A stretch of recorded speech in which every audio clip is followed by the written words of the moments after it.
What's up, everybody? It is the Benchwarmers, and we are back. This is episode 9 of 32 in our Power Rankings NFL 2021 season. And before we reveal to you what team we have at number 24, please like and subscribe. It would mean so much to us, and it would allow us to get content like this or even better content out to you guys, the fans. So, without further ado, number 24, the Las Vegas Raiders. Last season, the Raiders went 8-8. But they were the most weirdest team in the league. They won a lot of games really early on and were actually 5-2 at one point. But then they had a bunch of choke jobs and terrible performances versus bad teams. They ended up 8-8, which put them well out of the playoff picture in the AFC. They were the 8th best offense in the league and the 8th worst defense. They beat the Chiefs once, and they nearly beat them again before a game-winning drive by Patrick Mahomes and company. But they nearly lost to the winless Jets. Before the Jets were literally stupid and ran a blitz on a 4th down on the last play of the game, allowing a Hail Mary touchdown. And they got blown out by the Atlanta Falcons after they were injured. So it's a very weird team who performs differently depending on the night.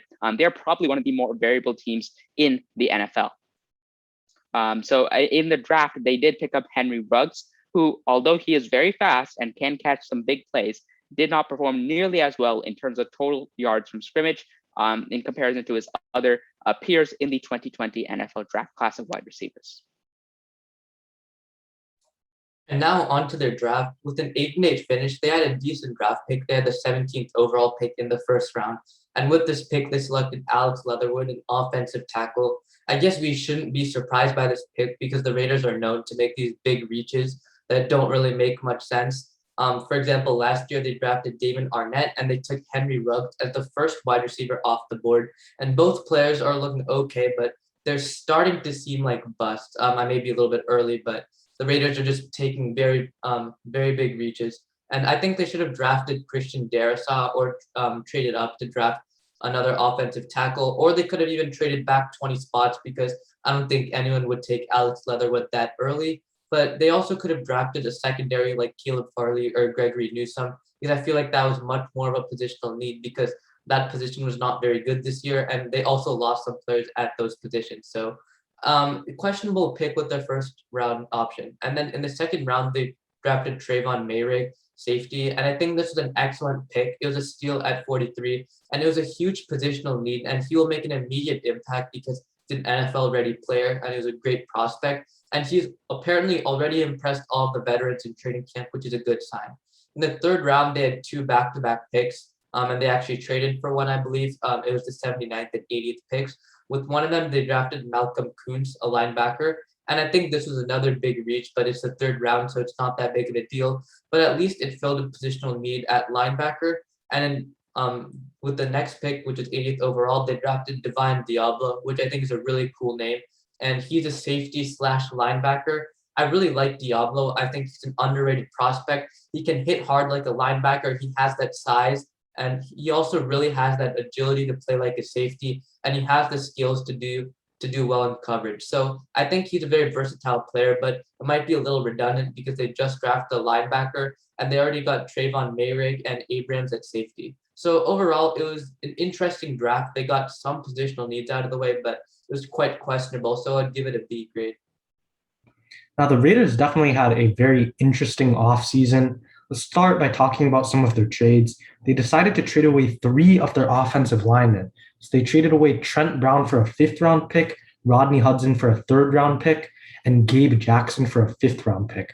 Definitely some interesting decisions to get rid of 3 of their offensive linemen, and that's probably why they took Alex Leatherwood in the draft as well. They're trying to make it a bit younger, I guess.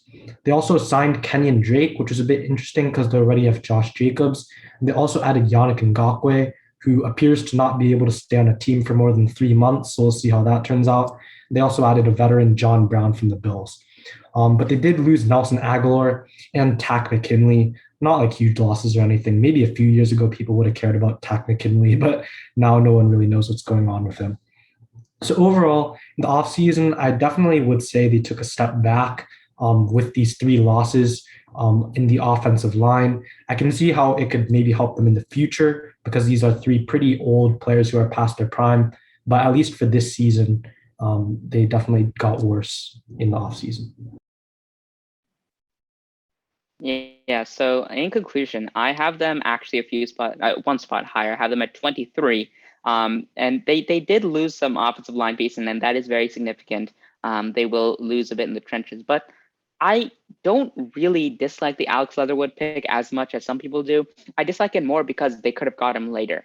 I think Alex Leatherwood was actually really solid. He was a really good player. It's not like he was a bad player. He was really solid. He just isn't like extremely flexible and has the ability to move with like a rushing quarterback. But that's not exactly the situation when you're dealing with Derek Carr. So I think Alex Leatherwood can be fine. He also faced some really good competition. So I mean, he did well against them, and I think that he will not be the worst player. He's definitely an NFL player. So if any Raiders fans were confused about that, he is definitely solid there.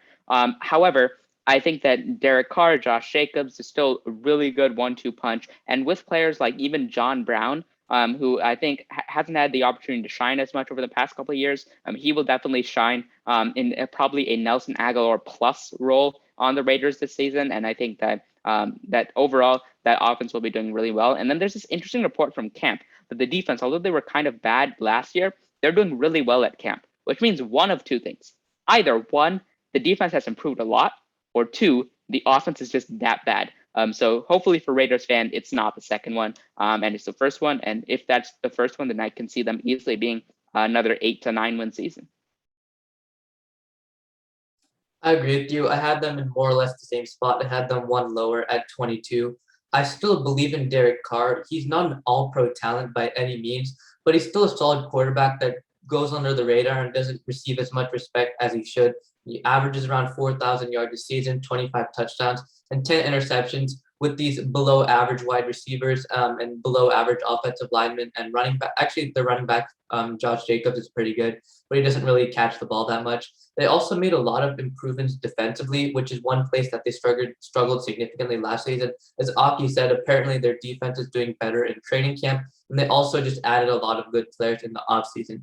So I think overall the Raiders are definitely trending in the right direction, but they just don't have enough talent to be a top team, and I can see them winning around 7 to 10 games, maybe 10 games if they're lucky, but around 7 to 8 games on a more average prediction. Yeah, and I actually disagree quite heavily with Aki and Rohan here. I had the Raiders all the way down at 27. I think this is the first major discrepancy we've had. Like we've had somewhere maybe I was 1 off or something like that, but I'm actually 4 off of Aki and 5 off of Rohan. That's because I think obviously last season was disappointing for them. After a decent start, they finished the year pretty poorly. And I think they're really one of the only teams that got worse this offseason. They traded 3 of their offensive linemen, I think 2 who have made Pro Bowls in the past, for basically nothing. I'm not going to say that Alex Leatherwood is a terrible pick, but he's definitely not a sufficient replacement for 3 great offensive linemen like them. And even though they have decent players like Derek Carr, like Darren Waller and Josh Jacobs, I don't think that without a decent offensive line and without good receivers, it's going to be enough to be anything better than an average offense. And then on defense, it's just a complete disaster. They barely made any improvement to a defense that was already terrible last year. And also, I just have no clue what's going on with the Raiders management. They lost their president, and then there's apparently some kind of conflict between John Gruden and the GM. So, and even without that, I think it's no secret that the Raiders are one of the most poorly organized franchises in the league, at least in my opinion. They just tend to make a lot of poor decisions. So I don't think the Raiders are going to perform very well at all. But that wraps it up for this episode of our power ranking series. Let us know if you agree more with me or with Aki and Rohan. And also make sure to like or leave a comment letting us know why you didn't like the video. And finally, please subscribe because we are on the road to 100 subscribers. We would greatly appreciate it if you did so.